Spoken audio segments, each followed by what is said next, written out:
What if your cut flowers could last up to 10 years? Just kidding. But what if they could reach their longest natural vase life with no maintenance? Well, I have an idea that might do just that.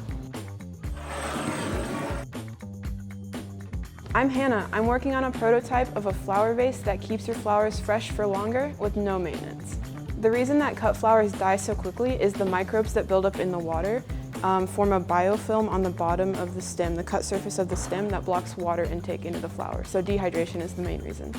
This is why you are supposed to replace the water and add more flower food every 1 to 3 days. Personally, I have never done this in my life.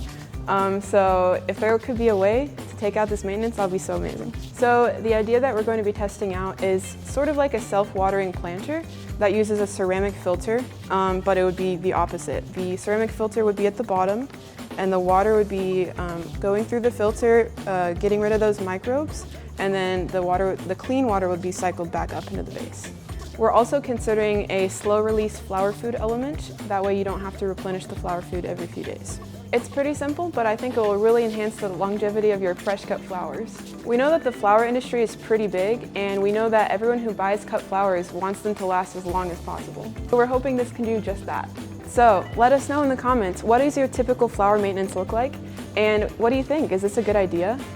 What would you want it to look like? What colors, shapes, sizes do you use for your vases now? The main thing is this a good idea? Should I keep working on it? Let me know in the comments, and I'll see you next time.